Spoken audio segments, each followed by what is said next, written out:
back with episode 2 for Enslaved. I'm not going to do an intro every time, but I think for the first few videos that I'm doing, it's helpful to kind of let everyone know why I might be interesting to listen to, or what you're watching, or what you're seeing, what the changes are going to be, that kind of thing.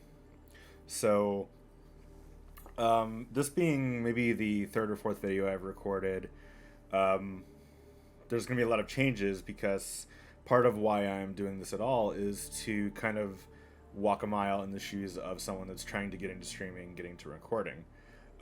Even though this stream or channel is not sponsored by my employer, NZXT, neither is it endorsed or anything like that.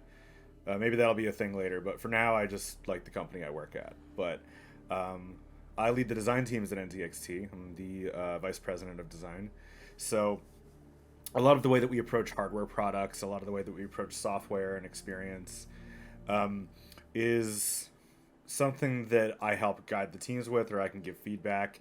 And I do a lot of what I call empathy studies. So this is one such empathy study while getting to do something that I enjoy. So if you've seen any previous episodes, you'll see that a lot of things have changed because part of the journey I'm trying to go on is learn how to become a content creator, how to stream. Not that I'm going to be good at it, but that going through the experience can really teach me a lot about what other gamers and what other, say, customers of NZXT who are interested in streaming or gaming, what are they actually going through, so that I can give better feedback, I can help the teams design better products, and it just makes you more connected to everybody else in the community. Not to mention, I take advantage of many content creators, Twitch and YouTube and other places, and it takes up a lot of my viewing time, and I always appreciate what they do, but I think, walking a mile in someone's shoes is definitely a very powerful way to really learn what it's like. Content creation always looked like it was quite difficult. It's not as easy as it looks to just play a game on screen or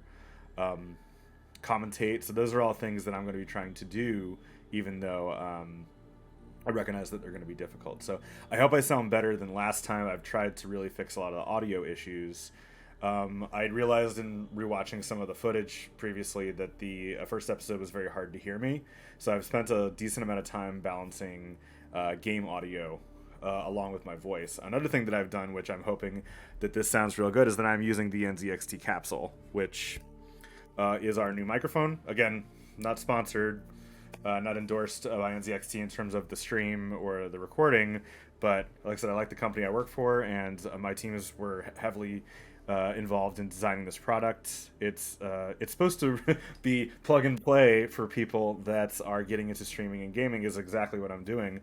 And not to brag about our product here, but previously in a couple other streams I was dealing with other USB microphones that I had a hard time with, to the point where the last 2 episodes I actually recorded using the microphone from this Logitech camera that I have, which is, as many of you will probably know, not a great way to record audio. So in this case, I'm doing the best I can to make it better. The capsule so far from the testing I've done sounds pretty good.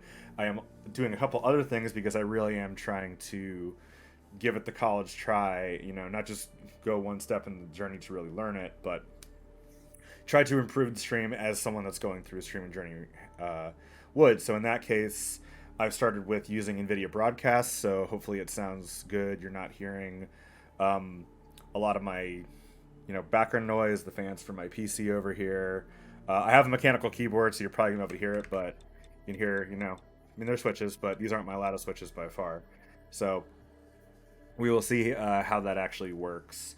Not to mention, you might also notice that I'm using some background removal. I did not get a green screen for my office, so I'm using XSplit VCam in conjunction with OBS. So hopefully it looks pretty good. I got rid of the little frame and whatnot, and even further, you'll see that there's going to be a cool new After Effects made opening on this with a little bit of lead-in music. So giving it the college try. Outside of working for NZXT and working on these things, I've also been in the game industry for almost 18 years. Before NZXT, I was at Blizzard.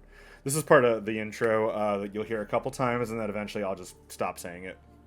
But you'll notice that a lot of my commentary will either be bad because I'm trying to get good at learning how to talk while I'm playing, but also I come from a game design background of UI, UX, technical direction, technical integration. That's a lot of what I did at Blizzard. Um, and then I worked on a lot of previous titles before that on a variety of platforms. So one thing that you may find interesting if you watch more of my videos is that a lot of my commentary will comment a bit on how the game was made or how good it looks or how well it's aged. I am going to be, as I've mentioned in the first chapter of this, playing more or less obscure games or ones that you may not see a streamer playing. Obviously, the content creation community out there is amazing, especially on YouTube. You can usually find someone playing a game that you're looking for, but my other one that I'm working on is a Halo playthrough, and I'm sure there are a billion of those. That's really more about my own journey of never giving Halo a chance, even as a person that's deeply within the gaming industry and gaming culture. I probably should have given Master Chief a go a while ago. So either way, this one again was recommended by one of the guests on our podcast that I co-host, the Art Eater podcast. We talk about games mostly. Shocking. Either way, AJ Mattis recommended this one. It's a dystopian retelling of Enslaved. Even though this is the second episode, the first episode wasn't very long. And you'd be not blamed for missing it. So anyway, we're going to go ahead and jump right in. I was going to break these apart by chapters, but I'm unclear how long a chapter is. The first one probably isn't a fair shake just because it's the opening. So probably going to try to play for 30 minutes to an hour if we get to a good stopping point, or if the chapter ends. We'll find out if that's actually a good episode length, but I'm going to kind of just play it by ear, and we will see how it goes. So thanks for watching. Let's jump in. Playing on normal. Especially playing on normal because when I was playing before, I don't remember if I was on easy, but it did feel like the combat was fun, but it wasn't too challenging. But also, I'm kind of early in the game, and they're still doling out, tutorials and stuff like that, so I shouldn't probably get too cocky. That happened to me in Halo, so... It's starting me back from the beginning of the chapter, of course. So, even though we saw a little bit of this in the last episode, let it play.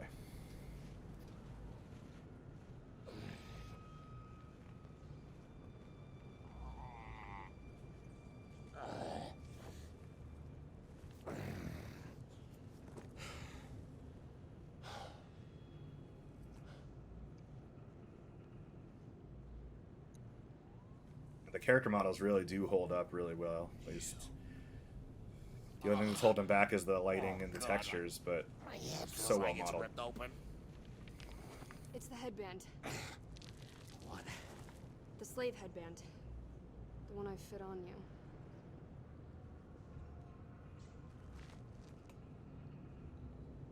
You put this on me. Let me explain. Get this thing off, or I'm gonna rip your head off. No. No? You think I'm screwing with you? You! Give me and stop!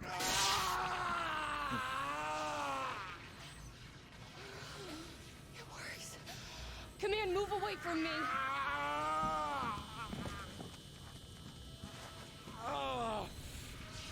What the hell are you doing? His accent.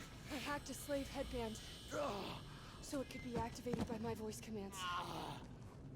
Activation triggers a systemic pain response. It's what controls the slaves. I'm gonna kill you. You can't. If my heart stops beating, for any reason, the headband will discharge a lethal dose. If I die, you die. Oh.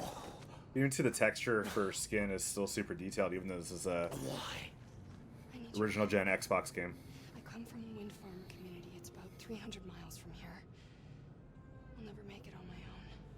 If slavers don't get me, Mex will. That's the deal. Get me back to my home and you can go back to yours.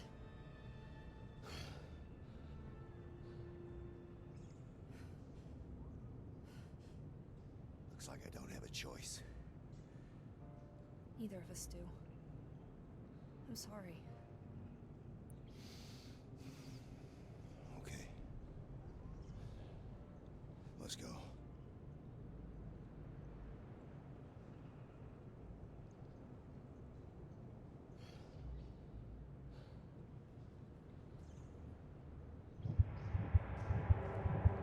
command.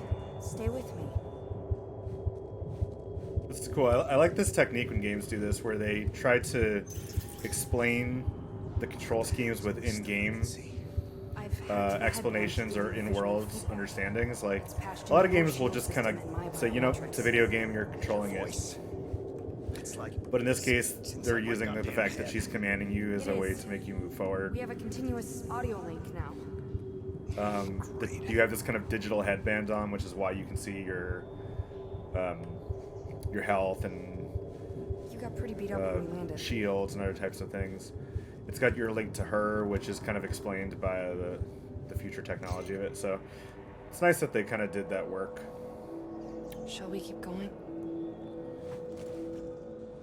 Interesting.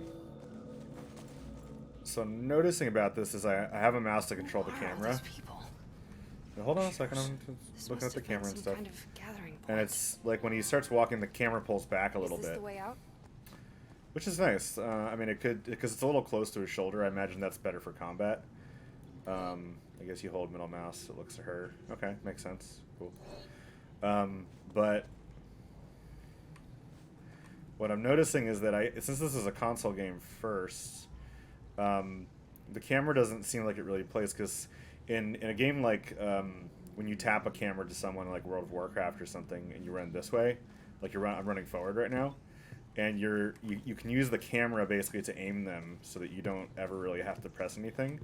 But I get the feeling that this is more of like using the logic from the era of games like the Onimushas and Resident Evil, where it really is treating it more like a pre-rendered camera angle, and that you probably don't even need the mouse, because you can see when he moves, the camera pans back. So like, I don't really need the mouse too much in order to actually control him. And I suspect that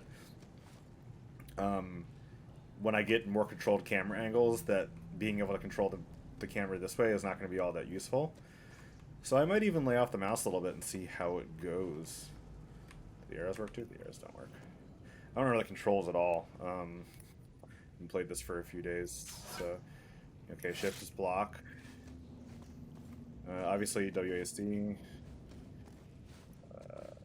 Space, I think, is the space bar is the jump, I guess.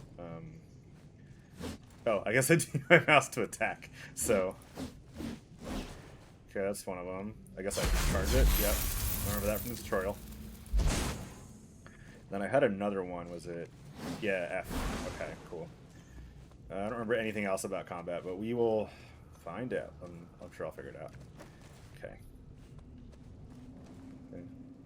They're gonna just kind of comment like how kind of green and yellow this is. I think a lot of other games at the time weren't as colorful. Like, they were kind of afraid to use such bright tones of things, and it just makes a lot of games look kind of gray. But this one's really nicely art directed. I think the style of texture, the way that the muscles are rendered, reminds me a little bit of like a Renji Murata kind of approach. Maybe just kind of get that feel. But this is kind of what I was talking about by how the models are good. Like, this is a 10-year-old game, 15-year-old game, something like that, whenever Xbox 360 came out.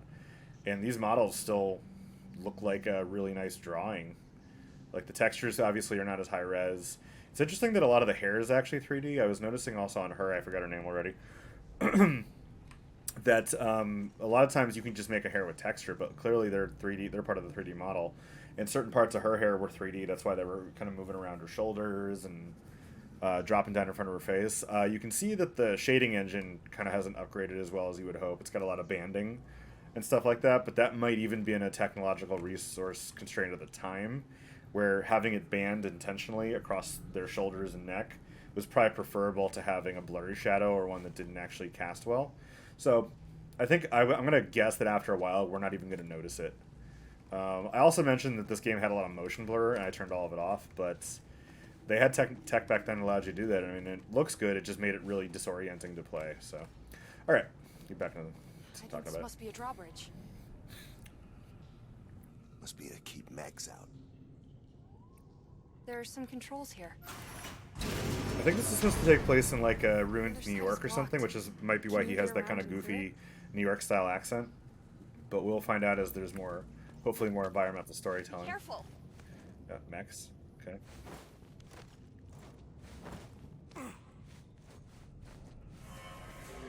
Yeah, you can see this thing here where it forces this camera angle change, and if I try to move the camera, it just kind of bounces around. It doesn't like me doing that, so it's gonna take a lot of effort to not keep moving the camera to where I want to look, and then the game bounces me back. I'm like, oh, I want to look over at that pole, but it's like, nope, this is the camera angle that we intended for you to play this at. So I'm sure that's gonna be disorienting, but I'll just have to get used to it.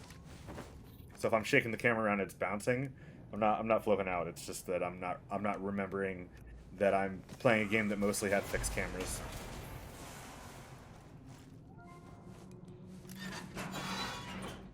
Again, this is kind of a child of multiple eras happening kind of in the new next-gen console era. Keep out of the way. Let me deal with this. Okay. Yeah, I got to play some mechs.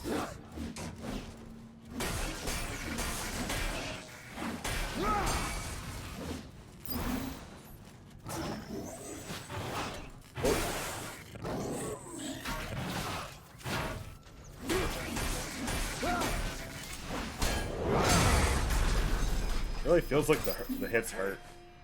I don't actually know how much health I lost, but Coming. yeah.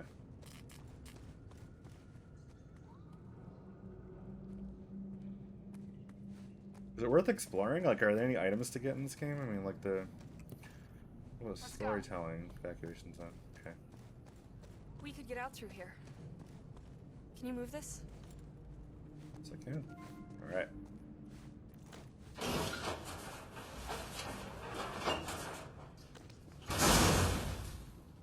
I'll keep commenting how good the models are, because multiple angles, I'm constantly impressed how, you normally when games like this age, like a Final Fantasy VIII, for instance, on PlayStation, like in your mind it looks really, really good, but when you go back you start noticing that the models are missing like polygons and details, or they look really bad or good from specific angles. And so far the character models are really classically, like, they're really styled nicely. I would bet you that the concept art looks a lot like this, and I think stylization is something that I really like to see in games, because it gives it more personality, but it also helps the artists really take advantage of the model and express it in a way that ages much more graciously, because rather than going for realism, which as it improves over time, you look back at games and they just don't feel as good. Same thing with movies, or other types of old 3D. This is a case where they really played into the stylization of it, so it really doesn't age poorly. It really looks cohesive. Like, both of their models look really, really good. Like, you can see like these crazy details, like the way his muscles are rendered, the way her shoulders and back are rendered are pretty impressive. Like, even on the texture side, you can kind of see like she's got like places where she might have had bands. Like, there's actual like differences in her skin tone. There's differences in his skin tone, especially like where he's had wounds and stuff like that. She's got these kind of intricate braids that are kind of handled by the 3D of the hair, but the texture is really what's selling, making it look really good. And like at every angle you look at their models, like they actually feel really well proportioned, which is something that sometimes with stylization you don't pick up on. There's some like really clever little tricks. Like, I mean, it's basically a retelling of the Monkey King, and obviously he's got kind of this very Eastern form that is very reminiscent of the Monkey King, essentially. But like, he has the sash that looks just like a monkey tail. Like, it's so clever in the way they pulled off the animation. Like, half the time when you see him actually moving and stuff like that, it really does look like a tail. So there's a lot of little clever things there. And of course, like, he has the classic Monkey King staff, but it like, and I believe even in some Monkey King designs, there's a lot of gold and red and stuff like that, and I think they've really integrated it well here. So anyway, I'll probably keep talking about that because it's really, really impressively done. I think that's why this game still looks pretty good. Okay, now what am I supposed to be doing? So that's not an objective marker. It just kind of tells you where she is. And you can hold it. Okay, nothing happens. I can jump down here. Okay. Also, if you see me block out of randomly nowhere, it's because I instinctually hit shift to sprint. And I'm playing a whole lot of older games before sprint existed. So. Do you think you could tell me what the plan is?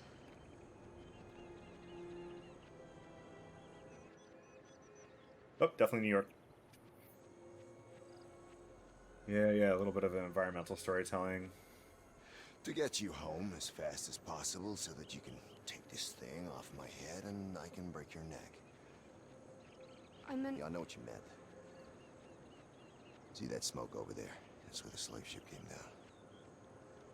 First thing we're gonna do is head for that. Hoping my ride survived the crash. What's your ride?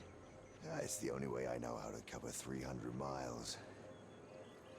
2 wheels and an engine. The voice acting really adds a lot of personality to the main character.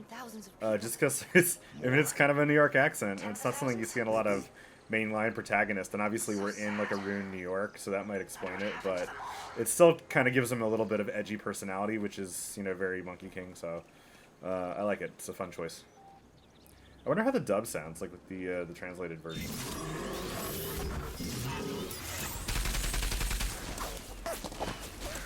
Get out!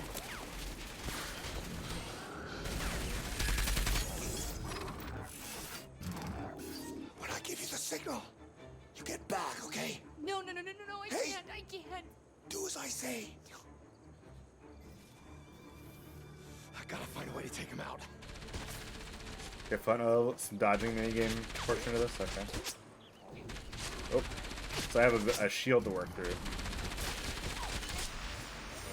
Can I just chill here? I guess I can try to flank around him. Still hits me. He's pretty... Can I dodge it? I guess I can.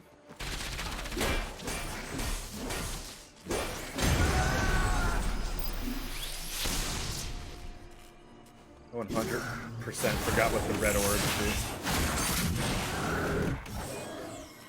Oh, more of them. I got 2 at a time with an attack. That's pretty cool.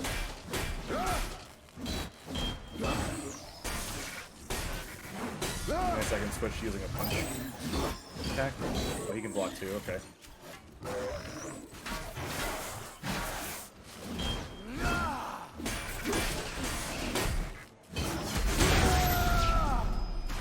Little cinematic killer tells you that it's the end of those enemies for this section. So there's a new cutscene to intro them. Okay. Right. Oh, damn. Feels really like you got hit in this game.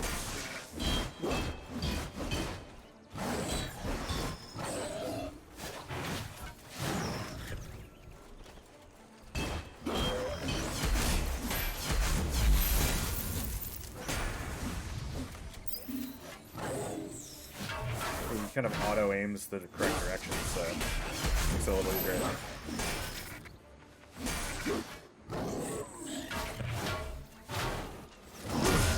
Okay, nice. Finish up with that F. I don't remember. I think one of them was a heavy attack and one of them was a light attack. I'm probably missing a button. I just don't remember the control. If we are gonna get through this, then when I ask you to do something, you need to do it immediately. Okay. I understand.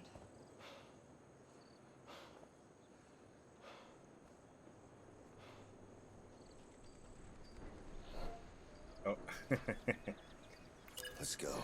Okay, well, I think it's like, this is another kind of in-game reason why in the world you're her slave, but she would listen to your, like, commands.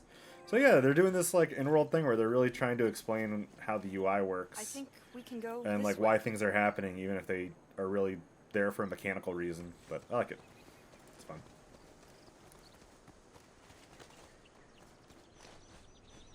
Yep, forced camera change there.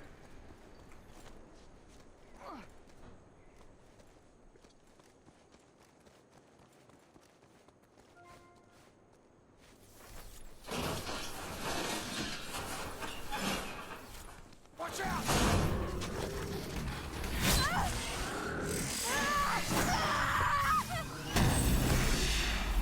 They're stunned, but it won't matter.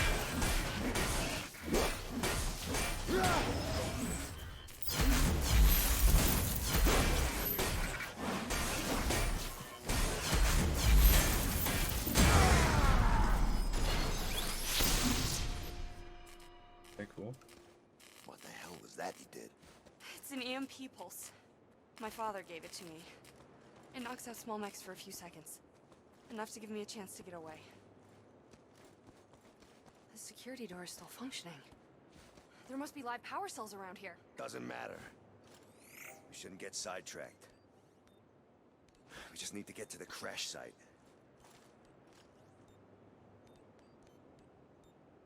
As you see, there's a lot of yellow and green still. But I like that they kind of mix in a lot of red. You can see it on his face and his design. Her hair is red. You can see kind of these bricks are a little bit red. So they definitely don't let it feel too monochrome, which is, again, kind of a stylistic problem with a lot of modern games. Although it is a little heavy-handed on the green, for sure. I'll get across and draw their attention. Then you make a run for it. Wonder if it's like an instant kill with these things, or if I can get hit or something. I just have to dodge them.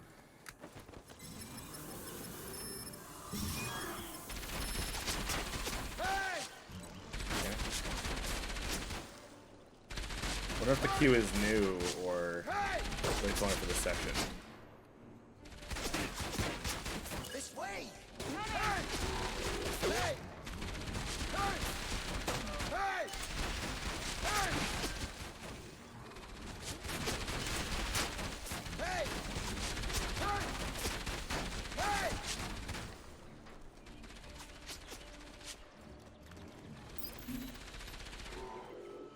Sometimes the camera zooming in really makes it disorienting because it changes the direction that you're facing. So sometimes you just run them into the wall. I don't think they've told us the character's name yet. I assume it's Monkey King or something like We're that. not in the clear yet. I don't know There's as the much way about out. Journey to the West as I probably make it should in across terms that of gap. how it There's no follows the cover. story, but it's a pretty Maybe classic this time story. I can distract them? I might be able to create a decoy. Cool. Okay, got it. Go! It's running out. Be careful. Okay.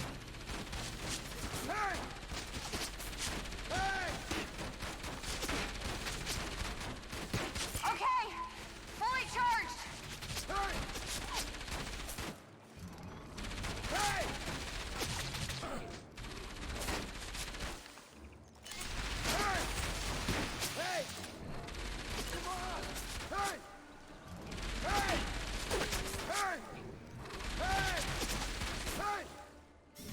I can't hack the door.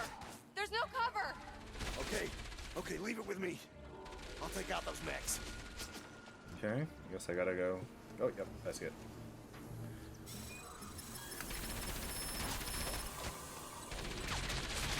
Oh. I do like her thing. Yeah, okay. Okay, cool. Probably should have done that before. Running out. Be careful.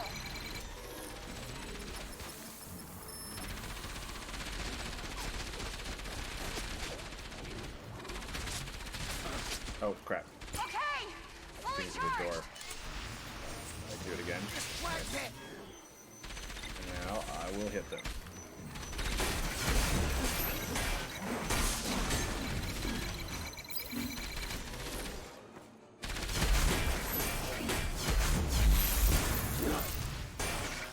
Their animation is really good. They have kind of a stumbling back animation. Nicely done. Pretty convincing. I like the robot designs in this game. They're kind of fun. They look threatening. You know, they're not like goofy or anything like that. They actually look like they could hurt you. They're like someone designed them to actually hurt people. Okay. Really got to get used to the fact that I don't really need to move the camera. Like right here, I just took my hand off the mouse. Like I really don't need to be moving it in order to see the terrain better. Sometimes it's, if you hear me typing or hitting the button a lot, sometimes it's unclear which direction you have to push in order to get him to move, which is a classic issue with the style of fixed camera movement. Oh, yep, see it says New York Public Library, so definitely in New York. So what's intuitive about it is that like W means forward, but in this camera view, it doesn't feel like that. So you have to be, so if you hit this, then you're facing down, even though he's not facing toward the camera. So I have to hit forward and jump, even though in that case it felt like I would have put left in jump. So that's part of why this camera approach is kind of disorienting. I'm sure I'll get used to it eventually. But so in this case, my instinct is to move the camera so I can see where I'm going, but it kind of bounces me back, which is very strange, so I don't really need to do it. Kind of from a time where they really didn't take that much advantage of the 3D environment as they could have. They're just kind of feeling out how camera controls like that work. I think it was more of a trope or a style of the game at the time. Or games at the time, like action-oriented games that were over the shoulder like this, usually had pre-rendered environments or semi-pre-rendered environments. So the fixed camera was kind of required. And it helped to tell a story or hide certain enemies and stuff like that. I don't know if the textures and models were good enough for full 3D, but they really look like they were.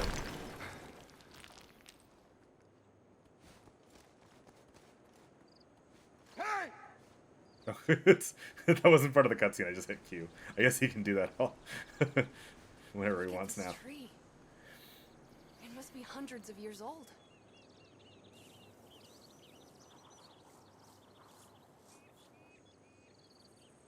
Oh, interesting. Are the mosquitoes mechanical, or that may just be a polygon thing? I don't think they're mechanical actually. I think it's just very low polygon. Maybe they just look kind of boxier. We'll see. What is it?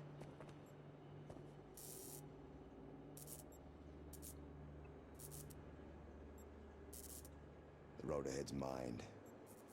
We need to find another way. I think I might be able to do something. Follow me. Hey. Okay. See what we're doing. See the dragonflies? I need you to catch one. Sorry, they're not mosquitoes, they're dragonflies. Excuse me. It's my fault. I'm not commanding you. I'm asking you.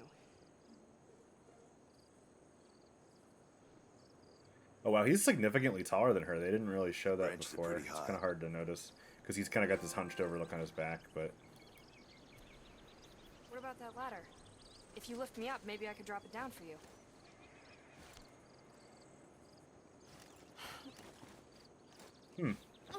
I wonder when this game happened in relation to Uncharted and Last of Us. You want 'Cause me to it's catch got this kind dragonflies? of buddy companion system, which obviously It might be predated those difficult. games.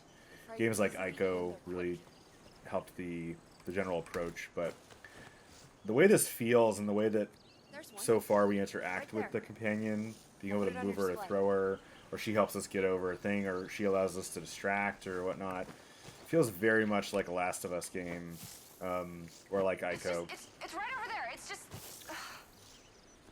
I know. So I wonder how, and this has got a lot of very similar mechanics to Last of Us and Uncharted, with it being like a combination of combat, like a climbing mini game, as well as this kind of controlled camera adventure look.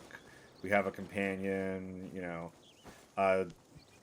As we saw from the first episode, there are some pretty large like set pieces. Sometimes it's kind of unclear whether or not you're in like a quick time event like this versus a cutscene, but they blend them really well together, which feels nice. I think it makes it feel less like you're hitting a button at a prompt and you're still in control of it. So it's just like it feels like there's a lot of DNA there from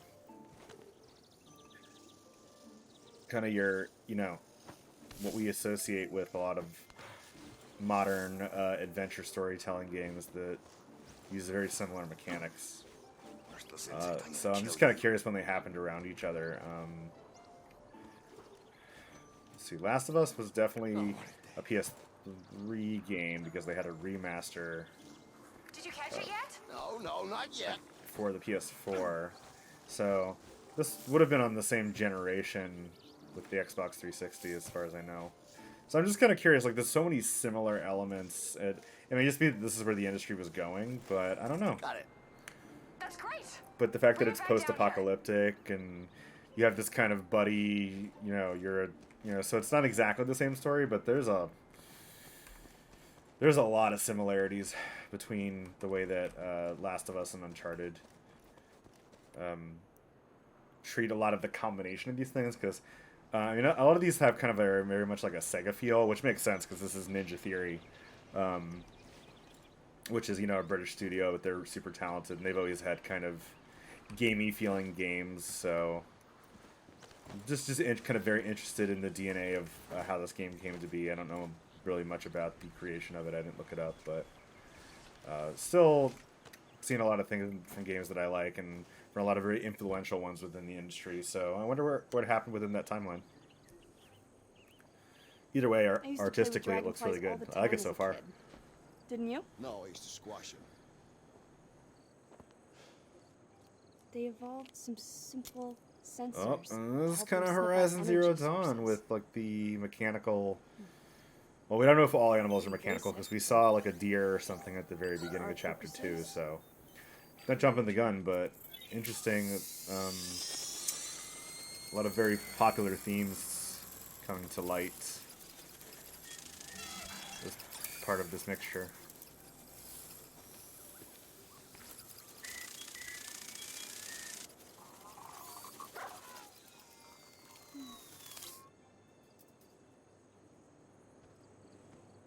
Keep still. It looks really cool as part of her headbands. So really stylish looking design as to how it mounts to her head. I like it. It's fun. There. It's now set up to send a live relay to your headband. It has a camera setting It's and a more sensor setting. in-game description of the UI. Try it out. Follow me.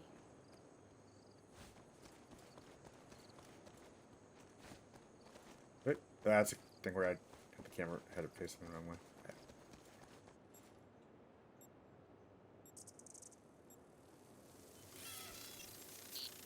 You should be able to see Okay, the yep. mines on your Explaining. headband display. Explaining in worlds why we can see bomb UI and whatnot. Fun. What do you think? It's pretty cool, huh? Yeah. Yeah, it's pretty cool.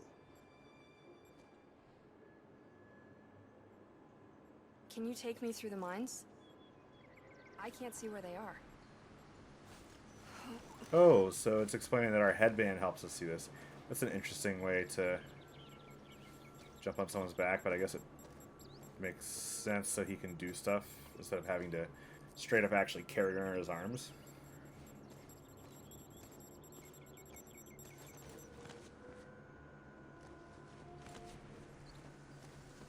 Yeah, got a lot of Ico-ish vibes in terms of the way this operates.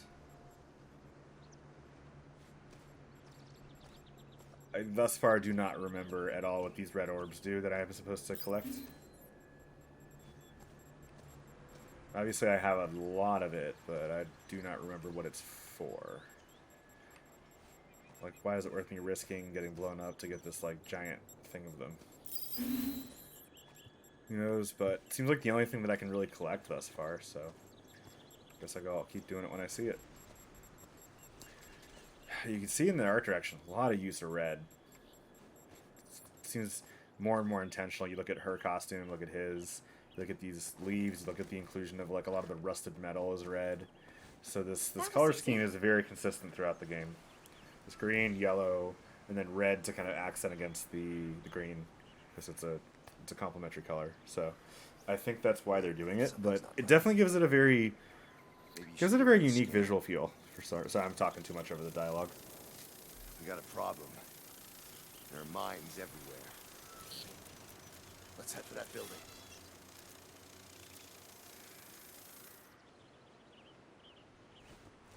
Sounds like or looks like from that sign that there was a war of some sort.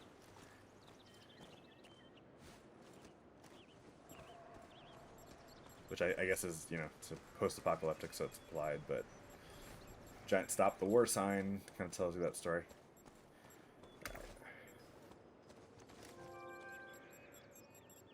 Throw me up to that ledge.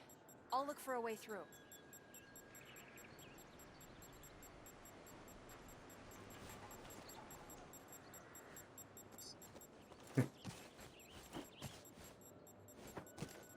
I definitely like the idea. It's a little bit more kind of Up there. cartoony than more realistically grounded buddy games. Like the idea that you can throw her. Like, it's not even like in Last of Us where it's like, oh, give me a leg up or whatever. So that kind of gives it I'll a, find another I way. think it gives it more of that Sega-ish kind of gamier feel than you might otherwise expect. Like, it doesn't take itself too seriously, and it, you know, revels a bit in the fun of the character. Oh, that camera change got me a little bit riled up. Okay. Watch out!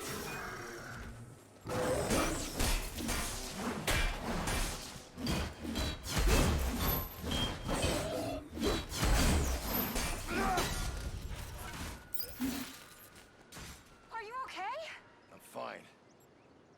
I feel like for sure the combat system is going to get more complex, but they don't have any menus or ways to upgrade it. I wonder how we're going to get more combos. It's also entirely possible that I just 100% forgot stuff they taught me in the tutorial because I haven't, you know, played it a couple weeks ago. So, okay.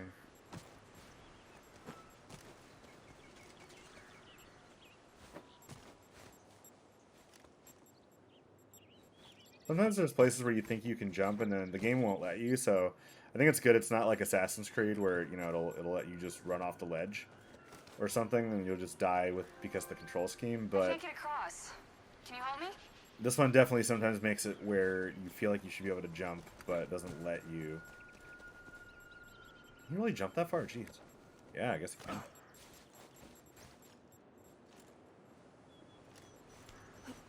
Oh, I guess I can throw it.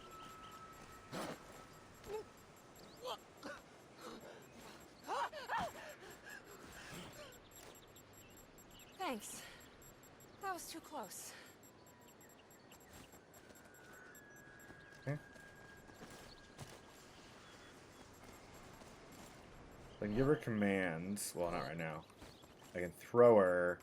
Occasionally she can go somewhere that I There's a sentry can't. turret over there. I can We use her won't for be able to get past it. distractions. I'm gonna scan. I assume she's going to get more abilities as the game becomes more complex. I'm detecting a structural weakness. If you could get close, So you she's a might little be more able to knock useful that than like an down. Ellie in Last of Us. Because like she actually has active abilities that I can take advantage of. Right. So I can run this way.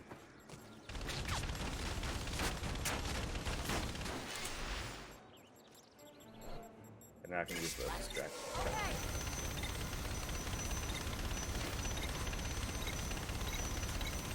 It's running out. Be careful. Actually not sure where I'm supposed to go from there.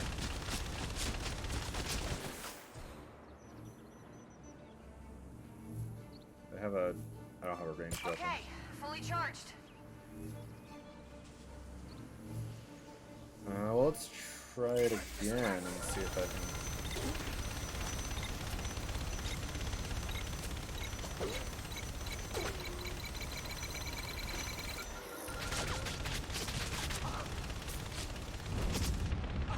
Okay, well, that didn't go well. Okay, so he can still Sentry die turret over there. pretty quickly. We won't be able to get past. I'm gonna scan. Oh, freaking okay. There's a highway sign that I didn't see because I'm good at this game. And I'm good at video games. Luckily, I've been playing and working on them all my life, so I can You see might be able to knock that down. obvious things while I play the game. Alright. Take two, we're gonna make it look like we know what we're doing. Okay, car jump. Yep. Okay, hide here until it runs out. It's running out. Be careful. Whoop.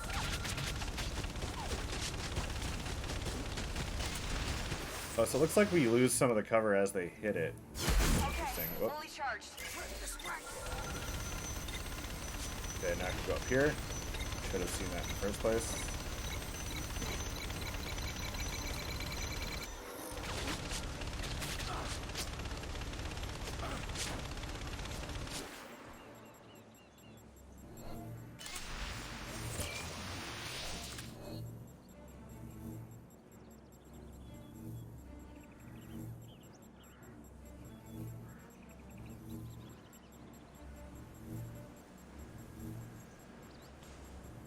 Did I break it? What's going on?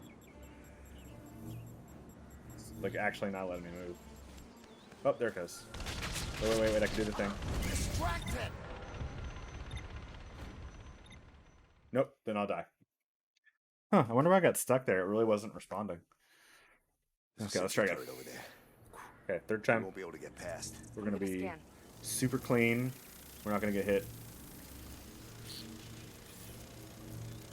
Not even on hard difficulty, so I'm detecting a structural should be able to get weakness. through fine.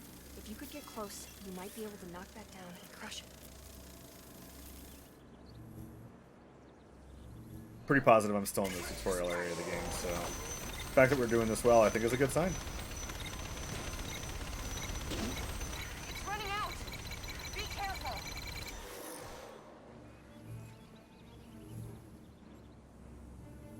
Oh yeah, you can see it charging in the lower left, so that's cool. I love that red. See the red right there, red right there. It's nice. It kind of stands out interestingly. A lot of good contrast. All right. So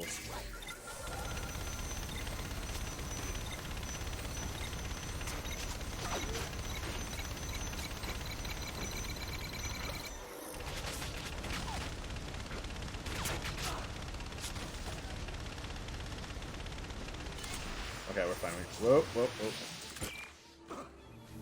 The bomb right there. Okay, cool.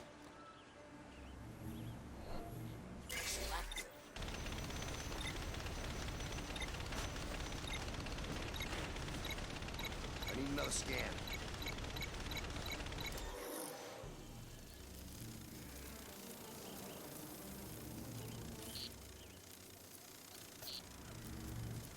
Looks like you might be able to sneak past them.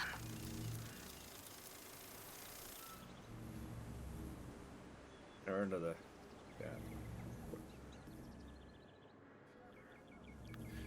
All right.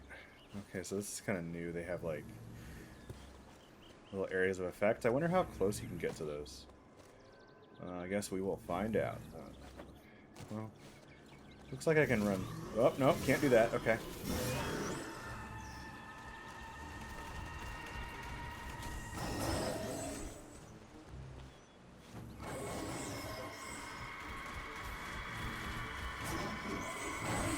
Oh.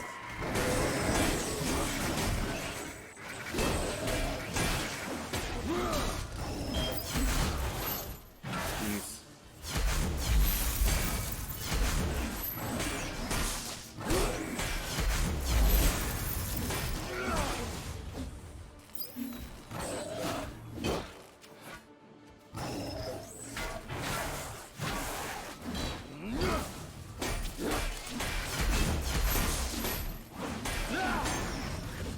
You definitely got to vary up the attack.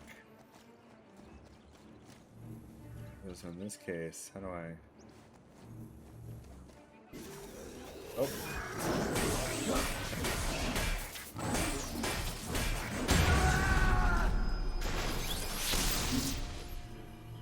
I don't know if it was really important to be stealthy in that section, but I did not do that at all, obviously. Doesn't seem like the stealthiest character in the world either, so I mean, I don't feel bad about it. And I'll get, again, whatever these things do. Hey! Okay, still works, okay.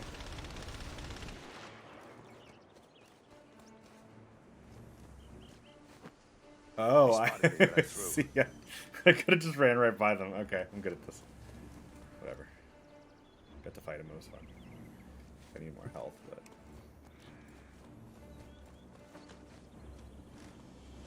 you're getting that red for metal and red for the leaves. Hey, come back! I can't get past until you've cleared the way for me.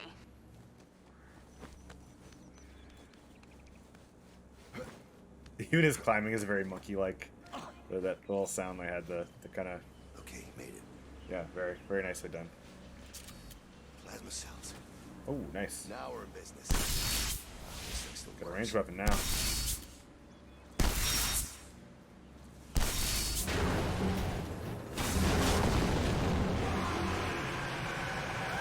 Hurry! They're coming! Quick, do something!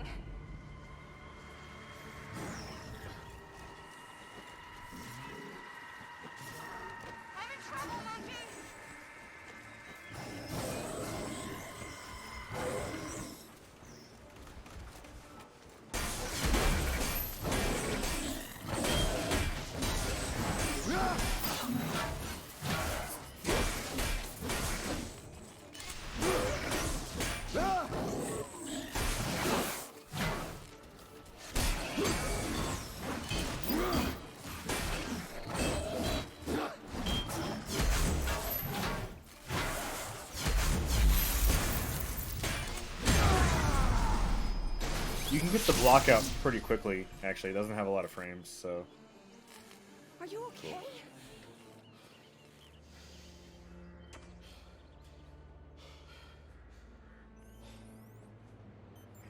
Every time you kill a mech, I can download its schematics. Figure out what makes it tick. Well, maybe more complexity for the combat system?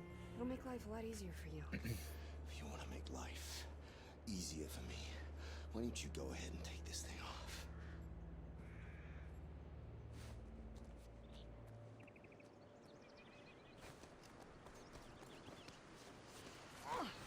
I got a new icon on the bottom right, but I don't know... Oh, no, that must be my my ranged weapon. Okay, never mind.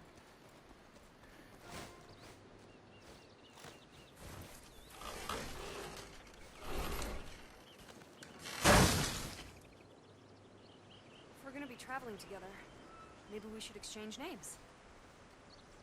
My name is Tripitaka, but I often get called Trip. I mean, pretty much always. People call me Trip. Makes sense. How about Tripitaka's you? kind of a I don't mouthful. have a name. You must. Everyone has a name. Not everyone. Monkey King. Well, That'd be a little on the nose, I what did your think. parents call you? They were killed in a mech attack when I was a kid. I grew up in the wilds, alone. Well, what do other people call you then? Monkey. Oh, okay. In the communities I trained well, some of them call not me Monkey King, but close enough. If It you was a want little to on the name, nose. you can use that. Okay, I'm fine with it, though. Monkey.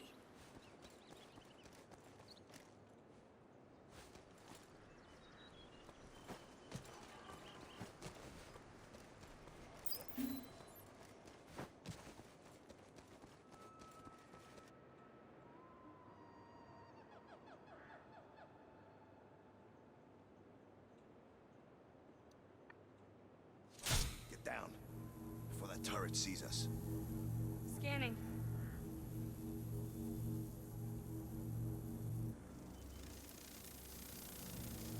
I don't think we can get through here. Wait. I'm detecting a fuel source. Fuel cell. No. This is from the old days. It's in that container. Looks like it's petroleum. You know, Monkey, if you could actually get up to that turret, you can take control of it. Alright. How am I going to do that? Yeah.